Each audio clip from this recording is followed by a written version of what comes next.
외관과 골격 모두 해당하는 부분이고요.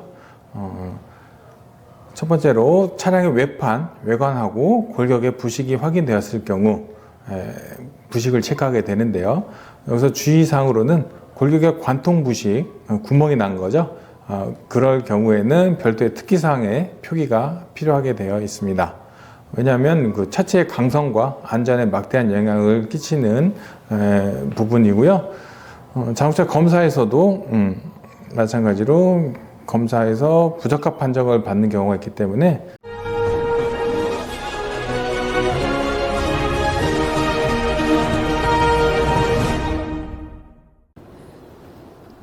안녕하십니까. 지난 시간에는 평가기호 교환까지 말씀을 드렸었는데요. 이번 시간에는 계속 이어서 판금과 현재 상태 표기 기호에 대해 알아보도록 하겠습니다. 평가 세부 점검 기준 외관 판금 W에 대해서 알아보도록 하겠습니다. 여기서도 외관과 골격이 나누어지는데요. 먼저 외관부터 살펴보겠습니다. 먼저 주의사항으로는 외관 패널에 교환이 아닌 판금 수리를 했을 때 저희는 W를 치게 됩니다. 그리고 교환되어 있는 부품에 판금 작업이 확인되었을 때는 두 가지 중에 높은 감점인 교환을 더 높게 판정을 하게 되어 있고요. 이 중에서도 육안으로 점검하는 것은 원칙인데 부득이한 경우에 도막 측정기 같은 측정기기를 사용할 수가 있겠습니다. 점검 기준으로는 첫 번째, 외관 도색 상태가 정상 범위에 비해 선명하지 않고 탁합니다. 도료가 뿌려진 흔적이 정상 범위, 출고 당시에 비해 그 스프레이 입자가 굵어서 선명도가 떨어져 있거나 도막이 두께가 얇아서 판금 작업을 했을 때 그 하도의 작업이 차량 색상에 은폐되지 않고 비쳐 보여서 표면에 보이는 경우들이 있거든요. 그때는 보수 도장의 작업이 있었던 걸로 확인을 하시고 W를 체크를 할 수 있도록 합니다. 자, 그리고 두 번째, 마스킹 흔적 등이 있는데요. 마스킹 흔적은 손상 복원 부위 외에 도료의 부착을 방지하기 위해 비닐로 덮어 씌우는 마스킹 작업들이 있는데요. 그 마스킹 작업에 경계선이 관찰되었을 때, 그리고 손상 복원 부위 주변에 있는 부품들, 인슐레이터, 내장재, 언더커버 등의 도료의 날림이 관찰되는 경우, 이럴 때 해당 패널에 판금이 있다고 보시면 되실 것 같습니다. 그리고 세 번째, 도료의 마감이 불량한 경우가 있는데요.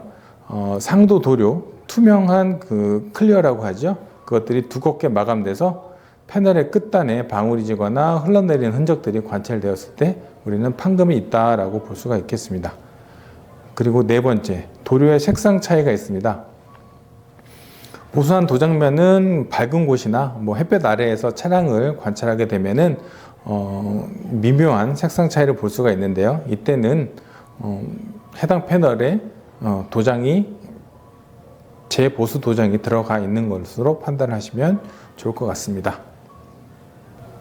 골격 부분의 판금에 대해서 세부 점검 기준 알아보겠습니다. 여기서는 골격 부위에서 교환 수리가 아닌 본래 차량의 부위를 판금은 열 처리 수정하고 복원, 여기는 다 포함이 되고요. 해서 수리했을 때 또는 패널의 꺾임의 복원 흔적이 확인되었을 때를 기준으로 삼습니다. 첫 번째로 점검 부위가 커버 또는 트림으로 가려져 있는 경우에는 제거해서 평가하지는 않고 있다고 먼저 말씀을 드리겠고요.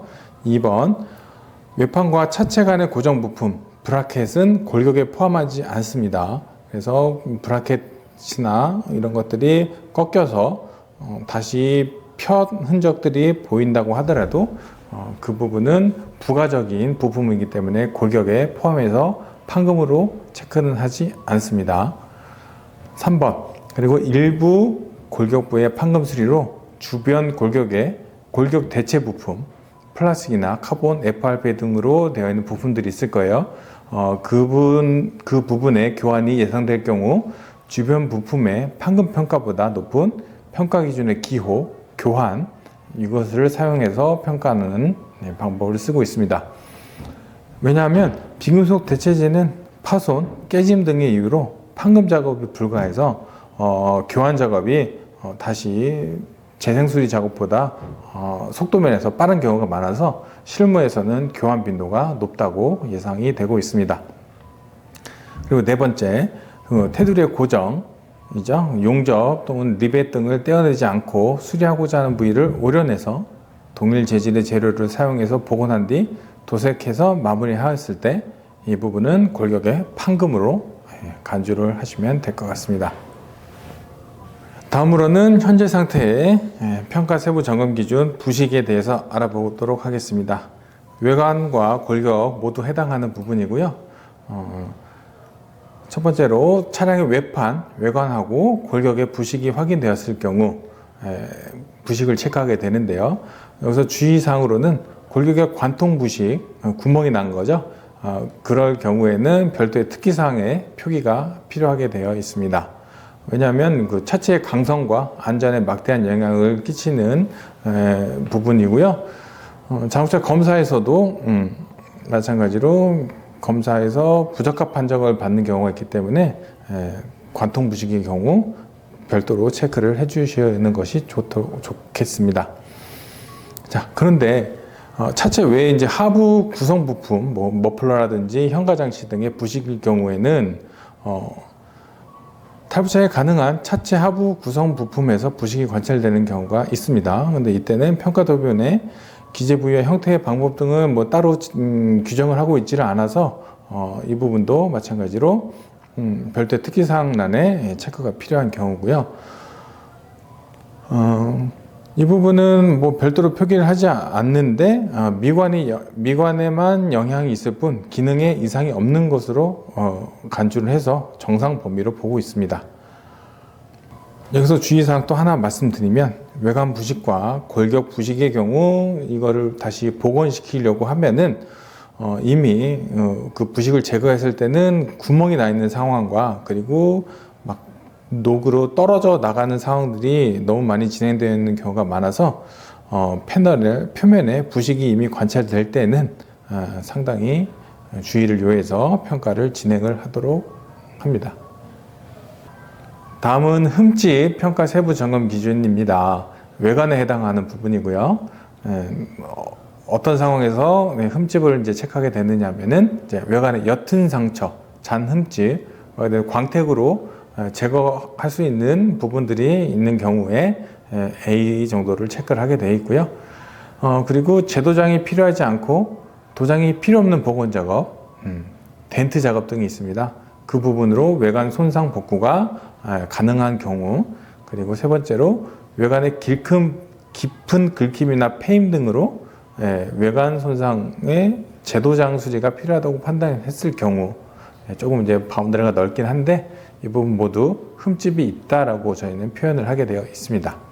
그리고 다음 요철 부분인데요.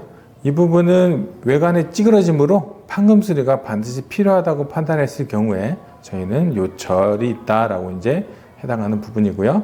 그다음에 손상, 이 부분은 뭐 A랑 뭐 비슷한 느낌이긴 하지만 여기서는 이제 외관 부속품에 적용을 시키고요.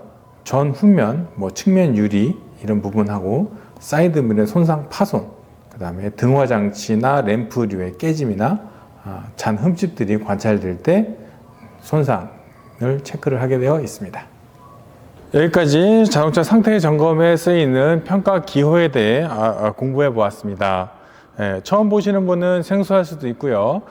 재미가 없을 수도 있는데요. 근데 점점 저희 장우정 TV를 시청하시다 보면은 점점 이해가 가실 거라 믿습니다. 일단 저는 여기까지 하고 퇴근하도록 하겠습니다. 다음 시간에 뵙겠습니다. 감사합니다.